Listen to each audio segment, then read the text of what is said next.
This is my poster multimedia assignment for MHF for you. The function I originally developed in factored form is f of x equals 3x plus 9 times 4x plus 6 times 4x minus 4 times 2x minus 4 all over 2x minus 2 times 8x minus 6 times x plus 4. To expand it to standard form, I FOILed both the numerator and denominator separately, then collected like terms for each as well. The final version in standard form is f of x equals this. I can factor the function again by letting q of x equal the numerator and j of x equal the denominator. For j of x, I found j of negative 40 equals 0, indicating that x plus 4 is a factor. Then use this factor to synthetically divide the cubic polynomial. The resulting quadratic quotient was then factored, and j of x was found to be this. For q of x, the same process was used. Q of negative 3 was equal to 0, meaning that x plus 3 was a factor. This factor was used to synthetically divide the quartic polynomial, producing a cubic polynomial quotient. Then, q of 2 was found to equal 0, indicating that x minus 2 is a factor. This factor was used to synthetically divide the cubic polynomial quotient. The resultant quadratic quotient was then factored, and q of x was found to be this. F of x is thus factored to q of x over j of x. Although it is not written the exact same as the initial factored form version of the function, it is okay because this is an equivalent expression. Wholes are found from common factors in the numerator and denominator. A common factor is 2x minus 2. It is completely extracted from the denominator and reduces 4x minus 4 in the numerator to 2. The x value of the whole is found by setting the factor extracted, 2x minus 2, equal to 0 and solving for x. X is found to be 1. F of 1 is calculated to find the y value of the whole. The whole is thus 118. The whole is thus 1 negative 48.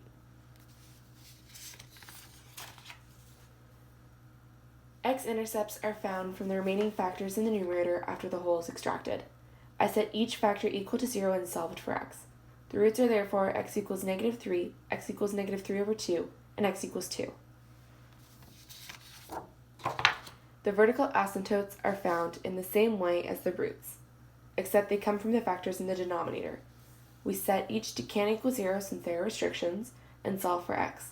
The asymptotes are therefore x cannot equal 3 over 4 and x cannot equal negative 4. Using these first bits of information found, we can start developing a sketch of the function. Here, the x-intercepts are x equals negative 3, x equals negative 3 over 2, and x equals 2. Here, the whole is at 1 and negative 48, and here the vertical asymptotes are at x equals negative 4 and x equals 3 over 4. Switching to standard form, I started by finding the y-intercept. The y-intercept occurs when x is equal to 0. So finding f of 0 will find this intercept. The y-intercept is found at 0, 18.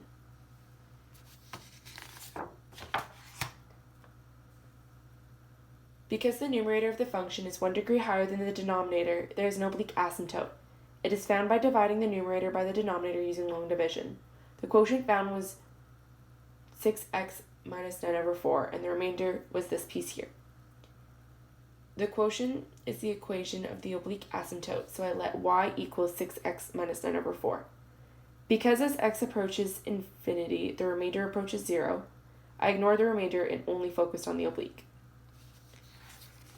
The end behavior of the function as x approaches infinity, y approaches infinity, and as x approaches negative infinity, y approaches negative infinity.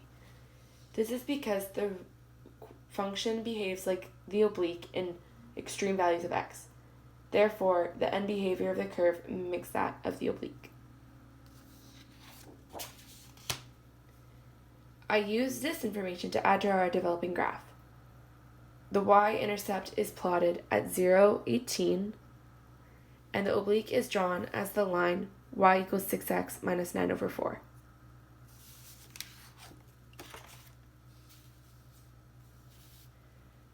The turning points were found using Desmos to be at negative 5.732, negative 47.776, and negative 2.394, and negative 2.829. These points make sense logically because x equals negative 5.732 is to the left slightly of this asymptote. So there would be a turning point in this area which fits. And x equals negative 2.394 is about halfway between these two x-intercepts,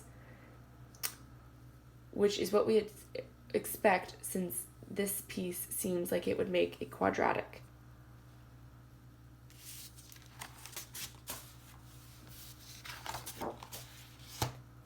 I tested x values close to the asymptotes to determine what the shape of the function would look like, and these were the results.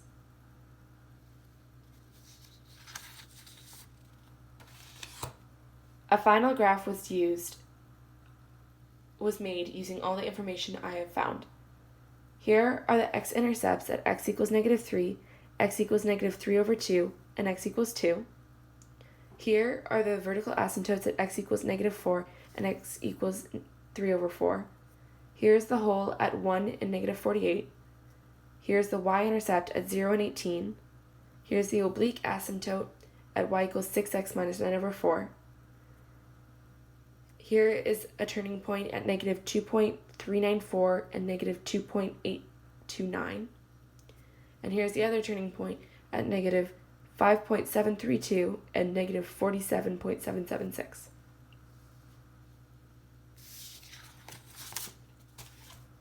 I determined the symmetry of the function by testing to see if it's even or odd using the algebraic properties for both even and odd functions.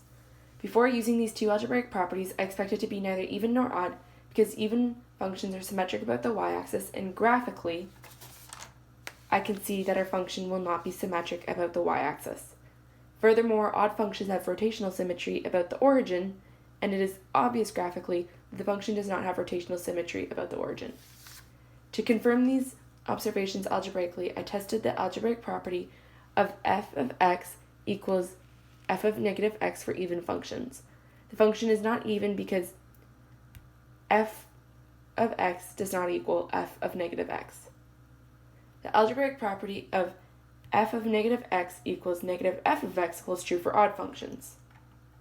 Algebraically, I proved that it is not an odd function either. Therefore, the rational does not have symmetry. The domain of the function can be found using the holes in vertical asymptotes as restrictions.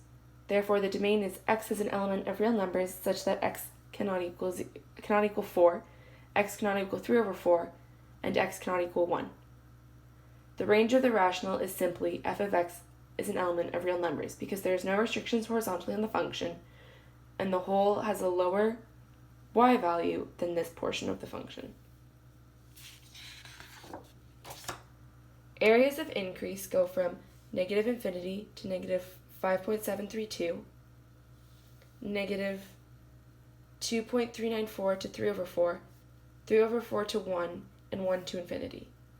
Areas of decrease occur from negative 5.732 to negative 4, and negative 4 to negative 2.394.